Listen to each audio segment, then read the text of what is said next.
Almost every problem with the US defending the Strait of Hormuz stems from its size and geography. The fact that it's so narrow means there are just 2 designated shipping lanes deep enough to accommodate the world's biggest oil tankers. That's 1 lane in, 1 lane out, just 3 kilometers wide each and 3 kilometers apart. Now, if you're Iran and you've just threatened to set ablaze any tanker that tries to go through, attention all ships, from now on, all navigating through the Strait of Hormuz is forbidden. Then you have a very predictable, very tightly confined kill box to work with. Almost all attacks benefit for being very close to land from an Iranian point of view. So Iran can use a lot of weapon systems that are short range. So rockets, short range missiles. Coastal artillery for literally direct fire that's close to inside of Iran and inside of areas where they've hidden artillery, the rounds that could hit from a local distance, but then also from a greater distance further away.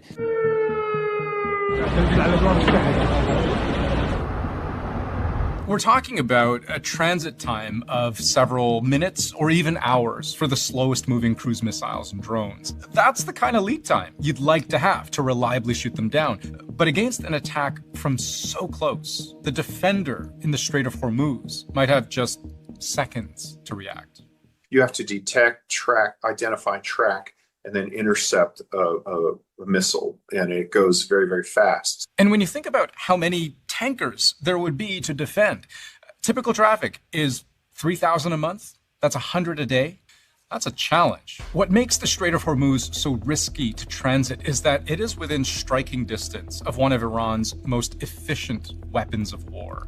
Shahed drones, depending on the model, have a theoretical max range of up to 2,500 kilometers. That's long enough to strike the strait from literally any part of the country. Then there's the threat from the water. Iran could use a number of small boats that could perhaps evade detection, at least briefly, use them in combination to overwhelm ships' defenses. Swarms of drones, mines that are laid, jet skis, small boats that wreak havoc. Think a terrorist attack that would take place on land someplace. Do the same thing. Get close enough to a tanker with a bomb and explode it there, blow a hole in the side of it, sink it. That's really what their capability is right now. For Iran to disrupt that, they just have to put 3 mines in there. And once an area is mined, it's never technically unmined. So once you introduce that uncertainty, which is extremely cheap, and it introduces unconfidence in insurance markets and commerce. And so there's a huge cost asymmetry here. And this begins to touch on another problem for the US, which is that it doesn't take many Iranian successes to equal an American loss.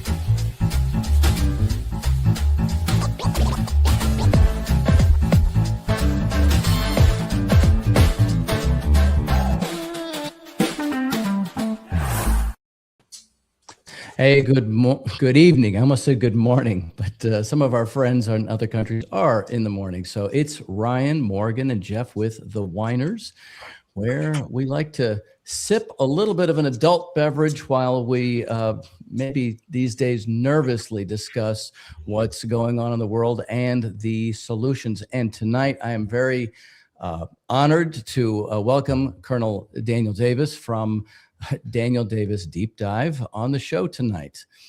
And of course, our audience, Daniel, they know you, but I wanted to say that you too are a 21-year veteran of active service. You have won a number of important battles for valor in combat, And back in 2012, this is really something. You came back and you said, hey, the military and civilian elite are lying about Afghanistan. We're getting our rear end handed to us.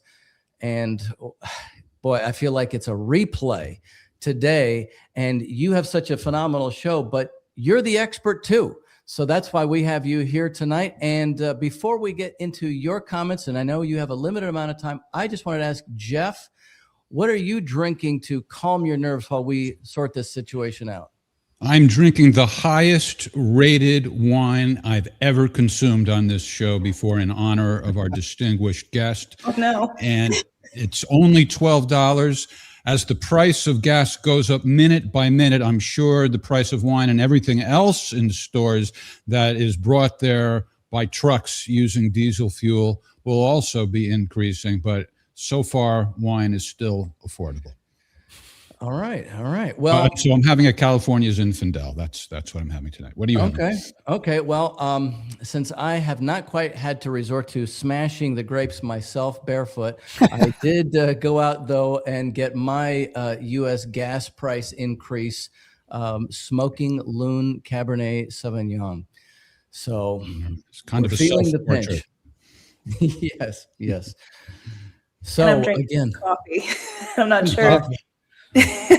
I'm drinking some coffee. I'm sure Danny would like some. We were speaking backstage. I He's been could doing, use some, yeah. 5 shows today. Yeah, you've been busy. By the way, my wine is a little higher alcohol content than usual, 14.5%. Colonel Davis told us before the show that it's okay to call him Danny, but I think I may need a few more sips before I feel comfortable enough to we'll see. For now, it's Colonel. Thanks a lot for joining us. We really appreciate it. You bet. I'm glad to be here. So you want to start with what's in the news? What you just observed moments ago? We were talking about how when you're constantly doing podcasts, it's kind of hard to keep up on things, and you just noticed something a few minutes ago. I did, yeah. Just I was thinking I was going to relax a little bit before this show, and unfortunately, just popped right on my phone. There was this announcement that Benjamin Netanyahu had all but said there's going to be a ground component in the Iran war. He said you can't win with just air, which is what I've been saying since before this war started. I said it's insane to think you're going to defeat a country that's 4 times bigger than the country of Iraq and much, much worse geographically in terms of topography. It's absurd to think you're just going to bomb them into submission, and yet that's what we tried to do. Now he decided, turns out you can't win with just air, so there's going to have to be a ground component. Then he said, I will reserve the right not to explain what that is. But I'm, look at a map. I'm pretty sure that the IDF is not going to march 600 miles across the Iraqi desert and Jordan and then making a ground incursion. So whose troops do you think he's had in mind here?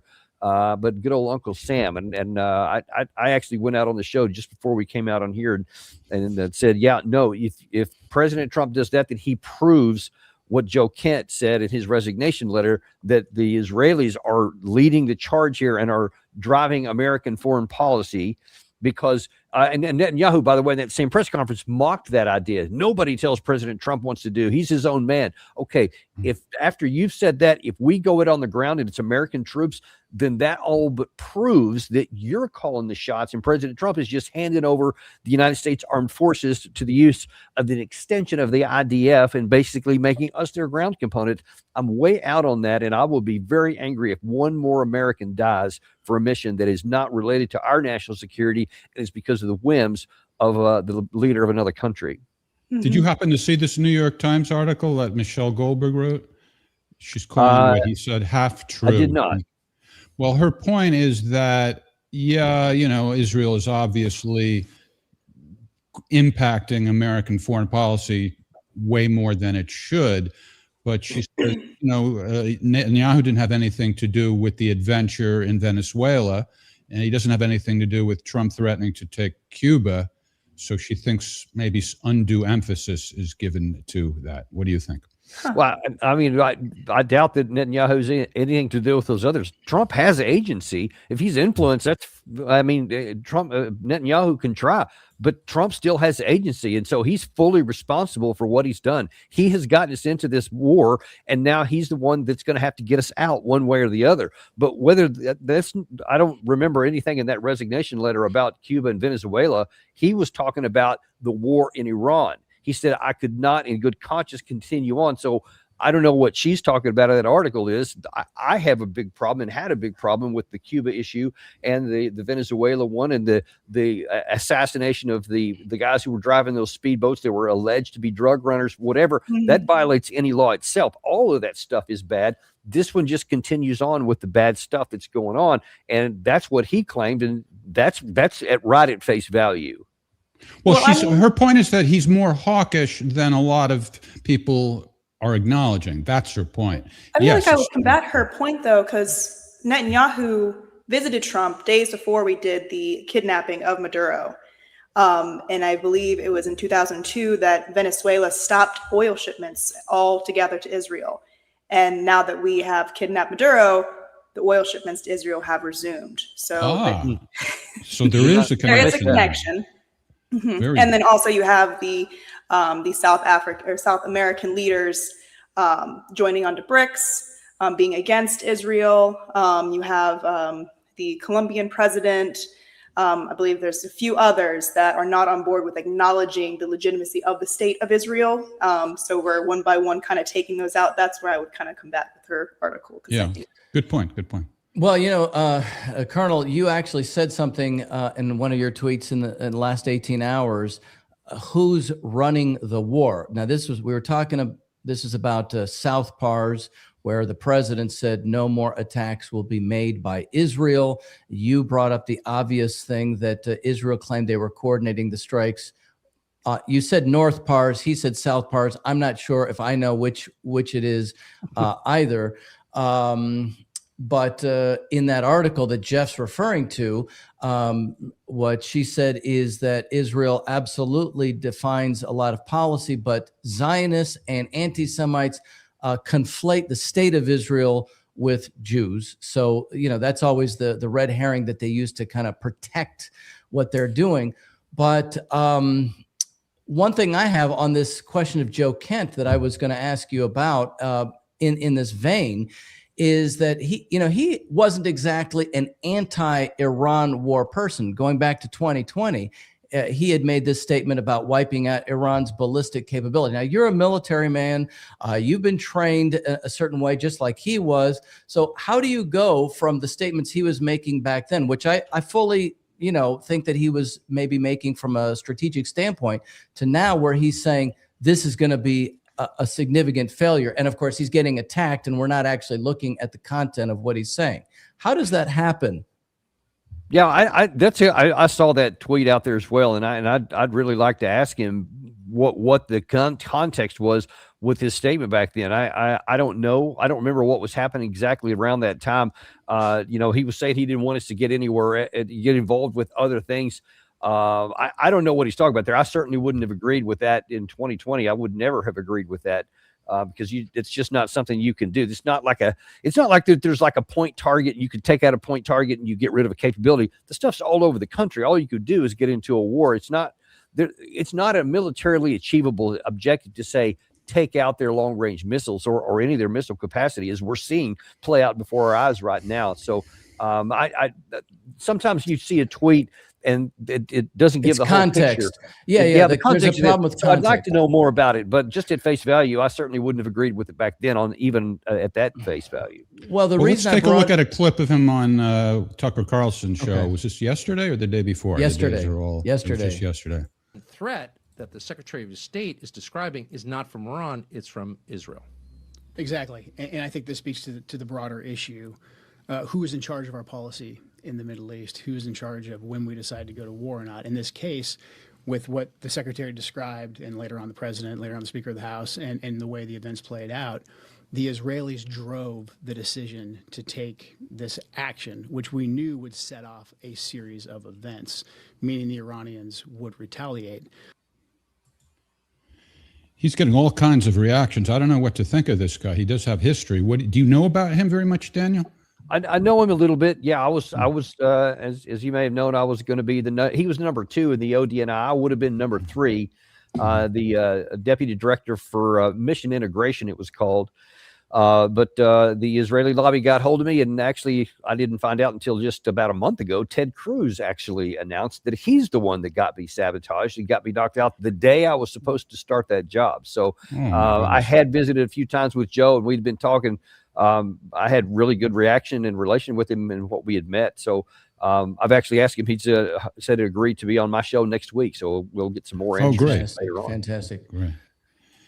Yeah, I mean, I'm suspicious that I think the people who oppose his position, I think, are looking for ways to smear him. And even if some of this criticism is true, it doesn't necessarily mean that what he said isn't true. Right. And that's exactly what I'm I've already let him know, and certainly will when we get together next time.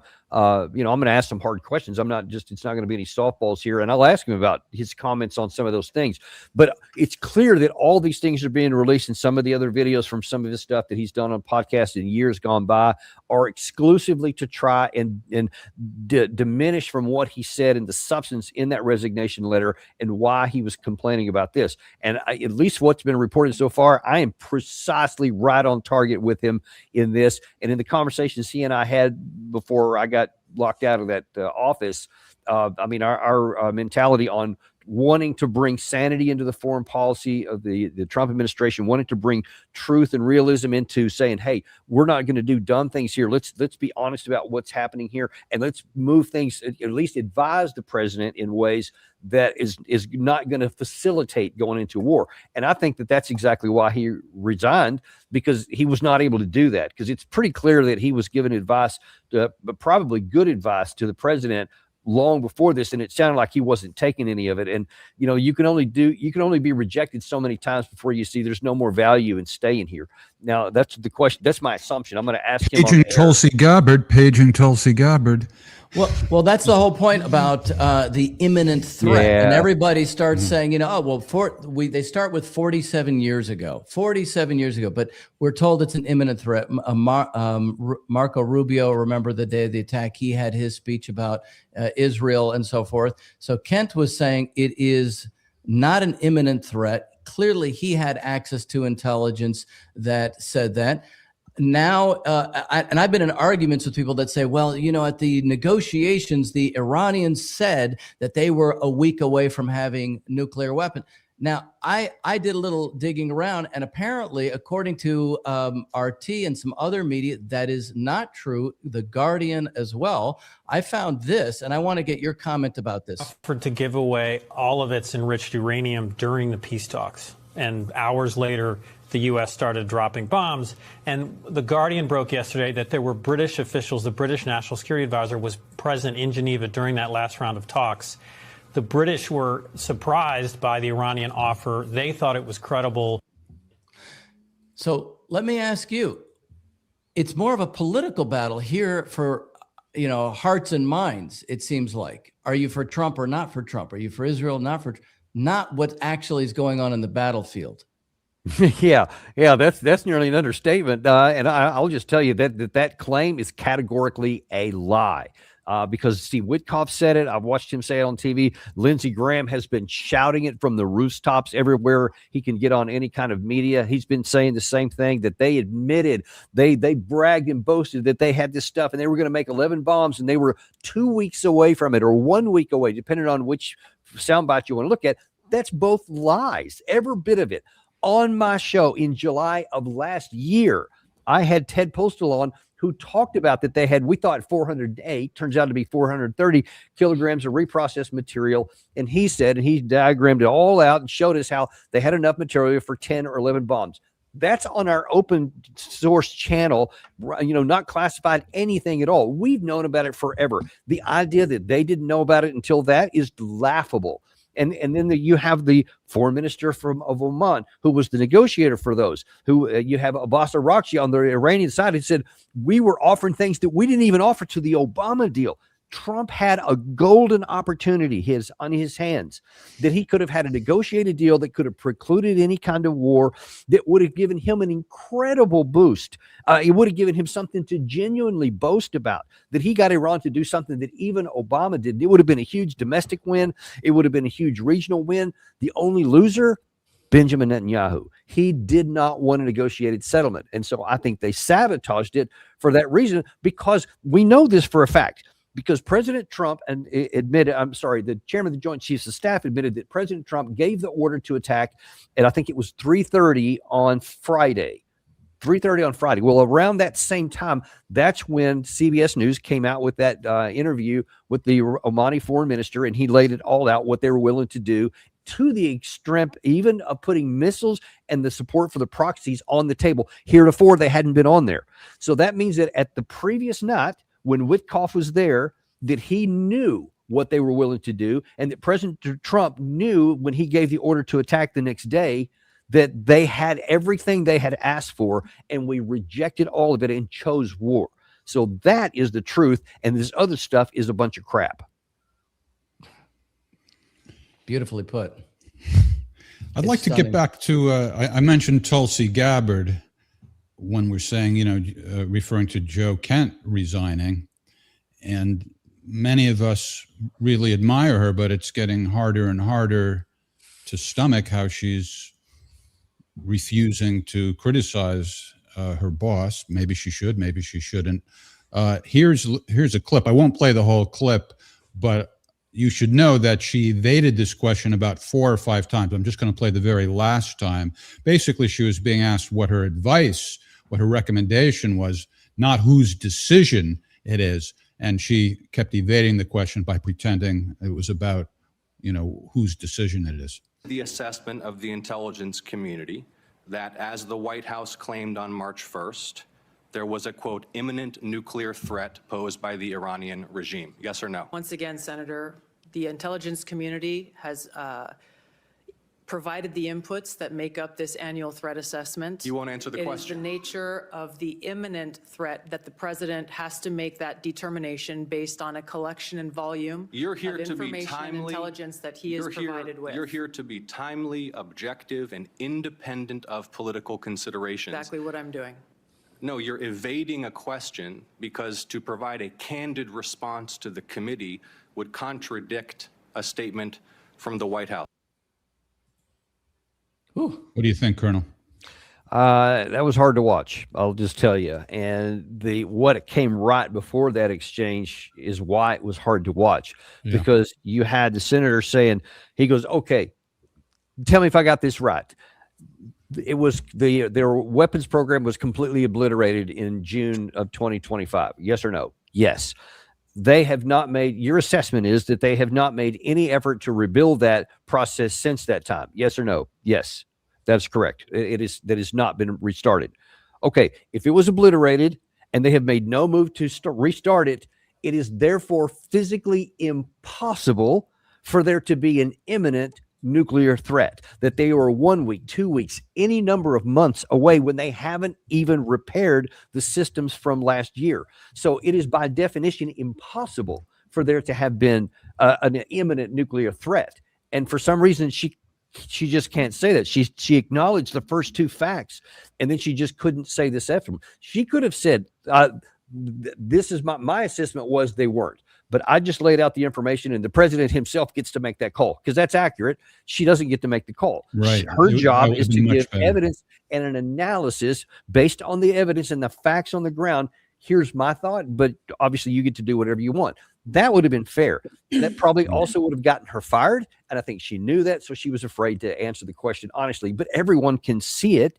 So I don't think it's ultimately going to help her out, and it will not surprise me at all if she does get fired anyway. And I think I just regret that. That's. Well, do you think she should resign? Ray McGovern, for example, a friend of ours and a friend of the show, has been publicly fluctuating on that. He alternates between saying, she should resign or she shouldn't. I can see what the dilemma is. You don't want to give up the chance of having some influence on one hand. On the other hand, you should stick up for principle. Do you have a position? There's no influence left to have. I mean, just look at what happened earlier in the term here, where President, I think it was prior to the June operation, where President Trump was asked in the Air Force One that your director of national intelligence said that there is no nuclear weapons program, that they're not starting one, and he said, "I don't care what she says. I say that there is." And so he went on, and then obviously he took action with that. So he had already sidelined her, and then she was able to get back into his good graces. Well, now then with this one, you see, because there's no doubt that her and Joe Kent were really good, and they were closer than Tulsi and I were. So if for him to leave, they had to have a lot of conversations, and she had to have had the same idea and chose not to. But there's nothing to gain by not leaving, because she's almost, I think, likely to get canned anyway. And in any case, everybody sees this, man. People who are watching that exchange and seeing all this stuff, it's obvious what the truth is, that she just won't say it. So she's lost all credibility. She's not going to influence Trump in anything. Furthermore, her written testimony also contradicts what he said. This is a little clip that I took out when I was reading it yesterday. She said it was obliterated. That's their line. There has been no effort since then to try to rebuild their enrichment capability. So she said it in her written testimony. So what's the deal with that? People are talking about during the 12-day war, they killed majority of the nuclear scientists, or Israel did. We bombed them and their families. So unless there are, migrating more nuclear scientists in, there would be no capacity for them to, further this enrichment. I think the system was big enough in the process that they assassinated a lot of people, but they didn't get all of them. So they still have it. Plus, they also have things, as they have said since, on, they have institutional knowledge. So you can't destroy all that. I mean, it's a war crime anyway to kill civilians and their families. That we can talk about that separately, but it wasn't going to be successful in any case. Mm-hmm. Well, let's talk about the ground invasion, because I think that's a very interesting aspect, that you have the Israeli government kind of, and it's not the first Israeli leader. I believe it was his name is leaving my mind for a minute, but it was a video that came out shortly after we engaged into this war, where you had an Israeli official basically saying there will need to be American troops, engaged in this this conflict, and there was like this, people were calling that out, saying, why would an Israeli official talk about American troops in the way that they have authority over them? Well, you have Netanyahu and the Israeli government, or the Israeli government, because we don't really know what's going on with Netanyahu at this moment, engaging in attacks on Beirut. And by all accounts, I believe they tried to do a ground invasion, and they lost, it's quoted by saying they lost 27 Merkava tanks. So even if even if they wanted to, they're not even fixed to go up against Hezbollah in Lebanon. So do you kind of see how Israel is not equipped to fight Lebanon as we are not equipped to fight Iran in the sense? There's no question about it. I mean, when you look at the tiny job, I mean, first of all, look at the Gaza Strip. So you have whatever it is, 7-8 miles across, something like that, 25 wide, and they have turned it into basically a moonscape. It looks like the Nagasaki in some places, the way it's just obliterated and turned to dust in all this place. And yet 2.5 years of war, and they never completely capitulated the Hamas fighters, and all they had was rifles. I mean, they didn't have tanks, they didn't have drones. What missiles and rockets they had were used at the very beginning, and yet they could never destroy them.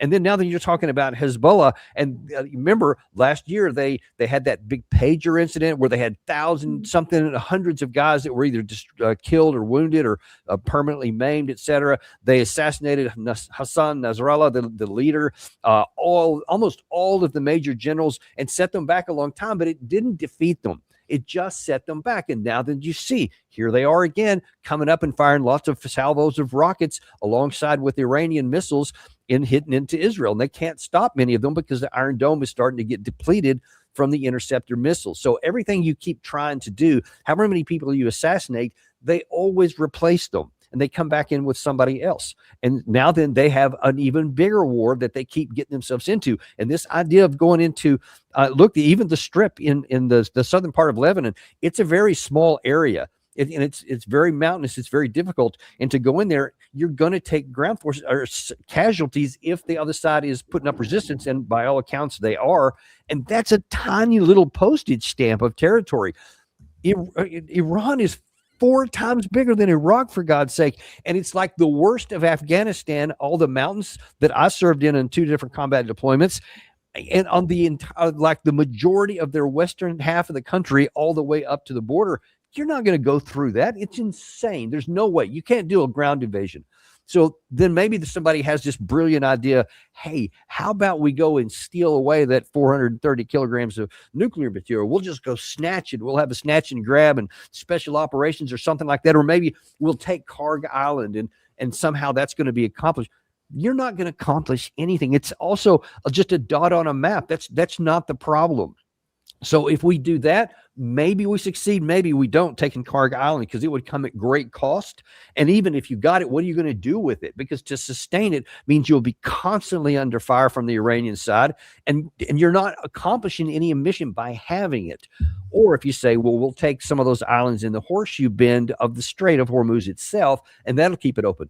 No, that'll only keep that piece of it open and available. But you have about 600 miles of territory up the Persian Gulf and then down the Gulf of Oman that it's a shooting gallery. So even if you have those things, it won't gain you anything, but you may lose a lot of troops in the process. So it is an absurd possibility to do anything on the ground. And yet Benjamin Netanyahu seems to be thinking something's going to come. And I'll just tell you, I have some sources from the Middle East that tell me it looks like we are going to do something on the ground. It is insane. We should never do it. It's destined and doomed to fail, probably cause a lot of casualties, and at the end, gain us nothing. The ground operation you're talking about, I mean, we're talking about this 2,500, what is it, the MU, or is it something bigger than that? Because I can't.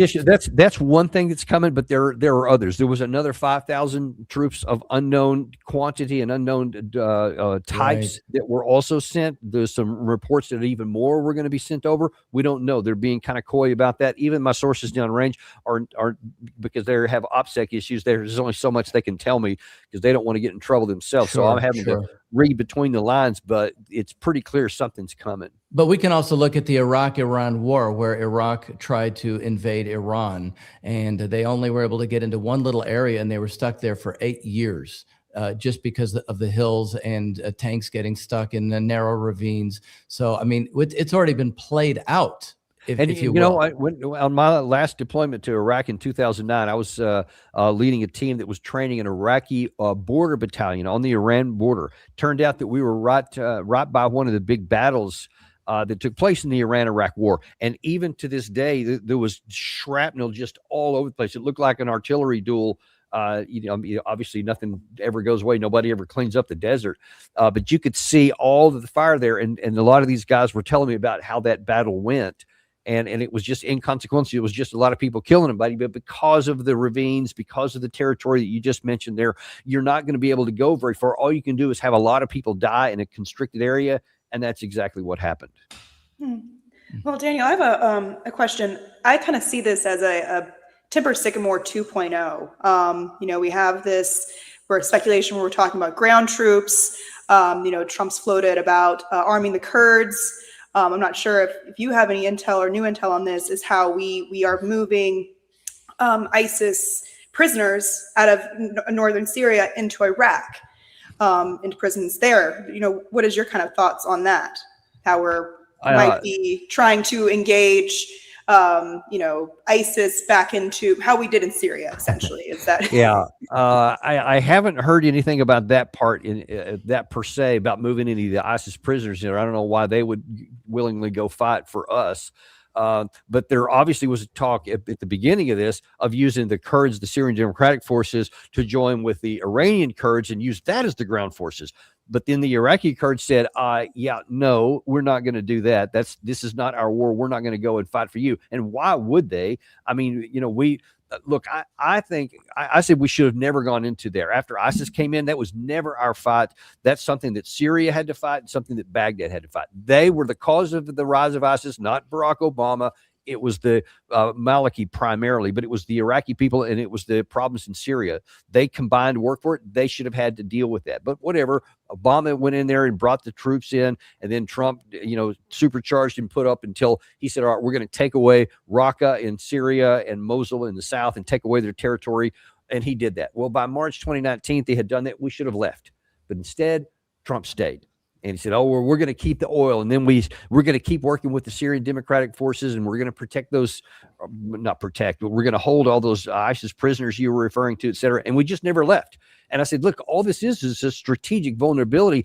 And people at the time were saying, oh, we can't abandon the Syrians, the Syrian Democratic Forces. We can't leave those Kurds. I said, whoa, hold on. Nobody ever signed up for a permanent deployment of the U.S. armed forces to defend the Kurds in the middle of another country inside Syria. No, we didn't. So there's no abandonment, but we finally did end up leaving. And so, but from the Syrian Democratic Kurds, they kept hearing that we were going to be there for them and we're going to help them. And they were promised all kinds of stuff, which, I don't know why they believed it, but they did. And we ended up leaving them behind. Well, now that we left and suddenly come right back in and saying, I'd like you to go and be our ground troops and die in large numbers for something that's probably not going to succeed anyway. But would you mind? And they said, F you, I think. And they just said, no, we're not going to do that. Yeah.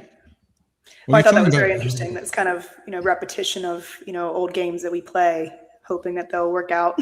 I had heard that thing about the ISIS, man. If we did, that's an even bigger disaster than you can even imagine. Those guys, I mean, they have been kept, extrajudicially locked up in just these miserable conditions. And, they're not exactly good guys. You want to let them out and just say, here, go fight for us. Here's some arms. I mean, they'll disappear and, we'll end up seeing them again one day, probably on the wrong side of that gun.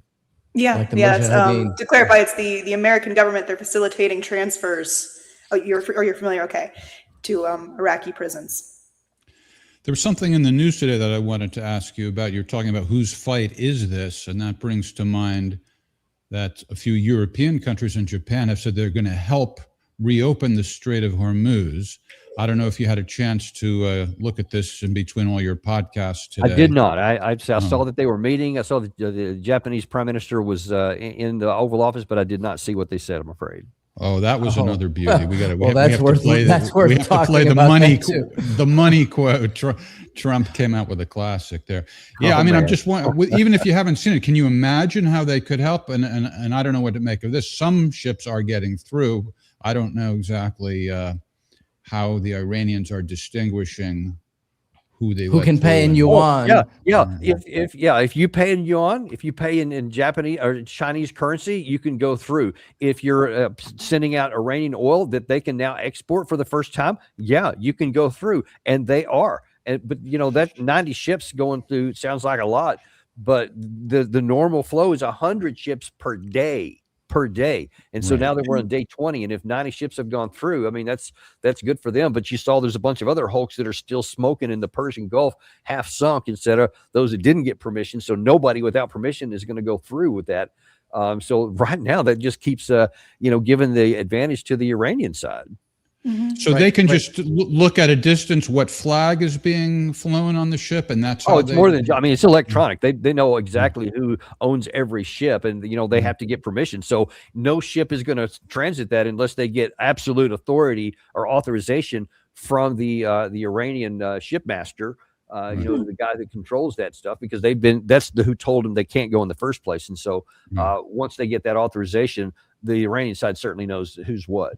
Well, can you imagine how these other countries could possibly help? And I'm wondering, it seems like on one hand, that could be a good thing if it actually helps to reopen the Strait of Hormuz. On the other hand, if you're getting more countries involved, it seems like we could be eking closer to a world war or something like that, and it might be an escalation. I mean, I if you have anything you can show in whatever Japan talked about other than helping, I mean, if they specified what they're going to do, that we could examine that. But I mean, there's no help that you can give that's going to force the Iranians to do something that they don't want to do, which is to let large amounts, the normal flow to go back through. That's where all of their leverage is against the United States, because it's keeping the global price of oil up. And that's what they need, is to keep the economic pain on the United States. That's their best leverage against us. So they're not going to let that go, no matter what country says they're going to help out. Nobody's going to send in a ship that's going to end up getting sunk. We aren't even using our own naval ships for that. So I can't imagine. I would be shocked beyond belief if Japan said, yeah, we'll send our frigates in and escort these things through there, because I mean, Iran, they have every incentive to say, yeah, don't do that. We'll give you a warning, but if you violate it, you're going to the bottom of the Persian It's a Gulf. kill box. That's the point from the beginning. It's a kill box. It is. Maybe by help they mean talk therapy or something like that. Good on them. I mean, that's for it. I'm for the strait opening up. I'm for this coming to an end. It's just that we have made it now so much more difficult because we lied to them in 2025 by pretending to be going through diplomacy, but then use that as cover to attack. And then we did the exact same thing the last time. Trump administration obviously got out of the JCPOA in the first place, which really lit the fuse on all of this in 2018. So all this negative effect of the Trump administration is mitigating against having a good negotiation settlement now, because they have no trust in us. In fact, they have a lot of trust that we won't live up to anything. So until they can get some kind of guarantees that they can live with, or some kind of terms that benefit them and will make it where they have some hope that they won't get attacked again 8 months from now, they're just not going to do it. And they've said this, they signaled this beforehand. They said, we calculate that there's a greater risk of just submitting to the U.S. again than from not submitting, knowing that we're going to get attacked like we have. They knew this ahead of time. So this is working out the way they thought. And so I don't see any chance that they're going to submit now after they paid all this price. And it's clear they've got us over a barrel. Well, should we show the clip of the Japanese Yeah. reporter and with Trump and the prime minister? Yeah, absolutely. You're scaring me, but yeah, play. This is a classic. A Japanese reporter asked Trump why there was no discussion with Japan prior to the attack, give them a warning, get their opinion, and so forth. And here's how it went. Tell U.S. allies in Europe and Asia, like Japan, about the war before attacking Iran. So we are very confused about we Japanese citizens. Well, one thing, you don't want to signal too much. You know, when we go in, we went in very hard, and we didn't tell anybody about it because we wanted surprise. Who knows better about surprise than Japan? Okay, why didn't you tell me about Pearl Harbor? Okay. Oh my God, that did not happen. You tell me that's AI, man. No, it's not AI. It's not AI. Oh my. Yeah, who knows better? Look, just on the surface of it, who could have been? No one was surprised by this. Everybody knew what was coming, man. I mean, if you pay any attention at all, it was clear that an attack was coming. And then after these negotiations were going on, I mean, the fact that negotiations were happening, that last round of 3 of them, and Iran was making that statement. I mean, it was pretty clear we were not going to accept that. So everybody knew something was coming. And with all of that buildup, and Trump kept bragging about this massive armada, et cetera, there was no surprise going on. So I don't know what anybody's talking about. That was signaled about as thorough as anything could have ever have been. But it's brazen, it's arrogant. I mean, it's there's no idea of sovereign nation states at play here anymore.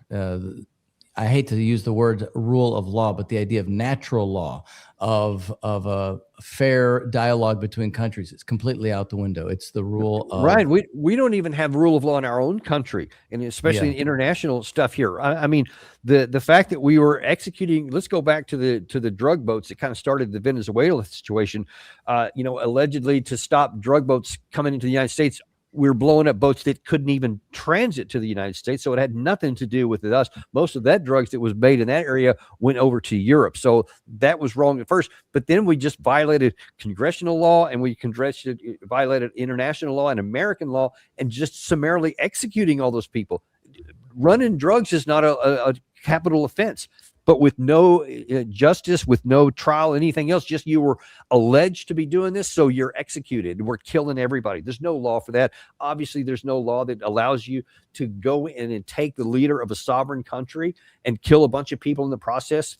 60 Cubans, I think, and then another 40 some odd Venezuelans died in this process. You can't do that. Or the 2025 attack. All of this violates the Constitution. It's a dead letter there. There is no separation of powers. And this is not just President Trump's usurpation. It's the surrender of Congress. This time, even after the fact, they voted against having a say. Not only did they not impose their requirement that you can't go to war against Iran unless you get first congressional authorization or a declaration of war, they voted against even having a say in it. So I was just beside myself of watching the abdication of power by the United States Congress, House of Representatives, and the U.S. Senate.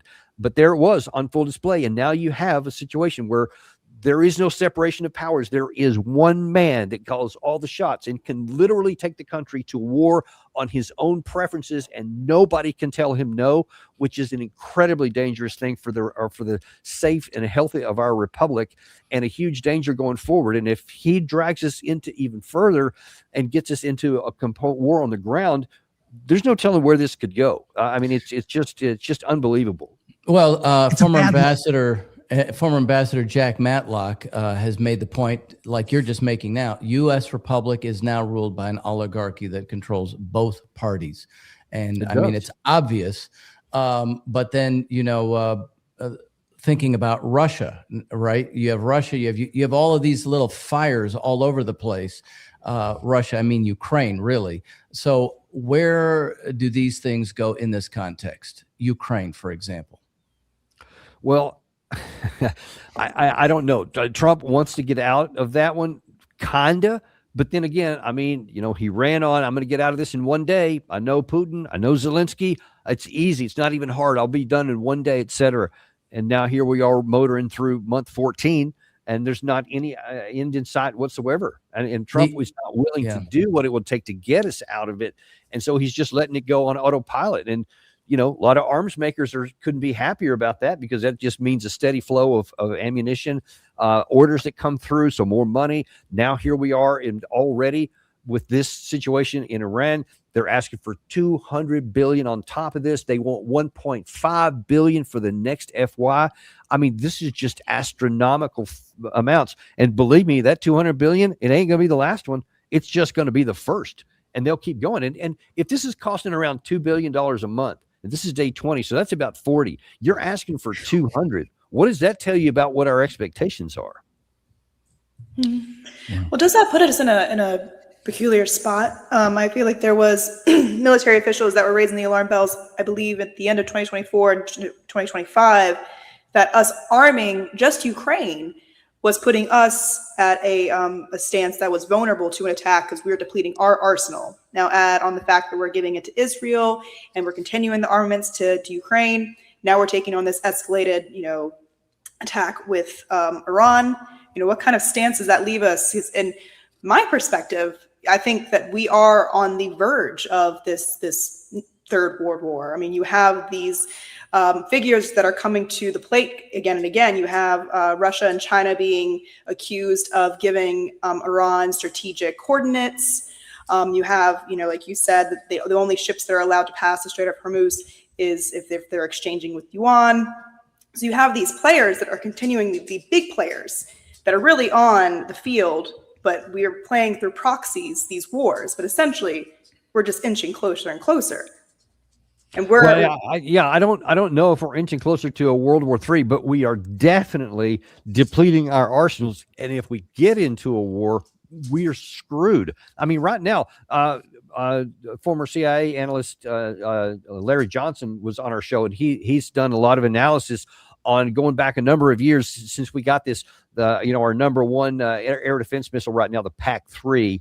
And he went back from the beginning when it became operational and looked through all of the congressional authorizations. How much money have we spent? How many have we bought, et cetera? So he looked at the total number that we've had, and then how many did we give to Ukraine or sell to them? It doesn't matter whether you sold or gave it to them. It's gone. So it went out there. We gave, sold some others to some of our other European allies, et cetera. How many have we now expended here? How many do we give to Israel, going back to 2023 and all the way forward here, although they didn't use many of the interceptor missiles, except for against Iran in 2024 and 2025. Now then here, we're using them at an unsustainable rate, and now we're also having to give them to our Gulf regional allies as well, and they're running short. And some are rumored to have run out of them. So the question is, how many do we have left, period, in our entire inventory? And his estimate is that there's about 1,000 left, and it takes you a year to make 650. That's right. So that's after 3 weeks, man. We're down to that few right now. If this keeps going and the Iranian side can continue to maintain some level of consistency with its drones and its missile fire, and by all accounts they probably can, we're going to literally run out of PAC-3s. Now, what happens if something happens in the South China Sea? What happens if something weird happens, on the NATO border with Russia? We don't have any more air defense of our own. It is beyond irresponsible for this president to take us down a path. And Joe Biden before that, he deserves just as much blame, to keep us giving away all of our stuff or sending it out there when we don't have the industrial capacity to replace that stuff at scale. And you just keep giving it away. And now Trump has made it worse by using it on a war that should never have been fought purely by choice. What happens if we don't have a not choice? What if there's a new Pearl Harbor type thing where someone attacks us that genuinely is out of the blue, and someone that means China or Russia or a North Korea, somebody that's actually something close to a peer competitor? We have no air defense. And just look at what how the trouble that we're having with Iran. So 3 weeks of this big missile barrage, and we're pounding the heck out of them, no doubt, but we're not bringing them to their knees. And they have like a fraction, just a tiny tip of what China has, of every category of missile. We would get just swamped with if we were fighting in China. This exposes that we are much weaker than we think, even if we have our arsenals, and now we don't. So that job just got made much easier. You're going to run out of missiles in like 2 or 3 days if you have them all on hand, should you get into a war with China. And then everything is vulnerable, and you're just going to get crushed. That's the risk that we're taking right now, and this strategic vulnerability by having this stupid war. Yeah, I believe that there was reports today that a F-35 had to do an emergency landing because it was struck by Iran. Yeah, he got hit with anti-aircraft fire from Iran. Which supposedly we had destroyed all of that, and we controlled the and skies. Supposedly it was invisible to any enemy. It's stealth and all that, and both of those proved out to be untrue. This is like Yugoslavia and NATO. I know our favorite weapons inspector, Scott Ritter, was a guest on your show a couple of days ago, but I don't know if he shared with you a prediction I've heard him making elsewhere, which is that he sees this mess ending with a grand bargain between Trump and Putin. He thinks we have things that we can offer to Putin that will please him, and vice versa. And he thinks that's how it's, I don't know specifically. I'm sure there's plenty of things that both Putin and Trump could work around with. There's no doubt about that. But there's another agency involved here, and that's Iran. And so whatever Putin may say, and he has limited influence, very definitely limited influence in Tehran.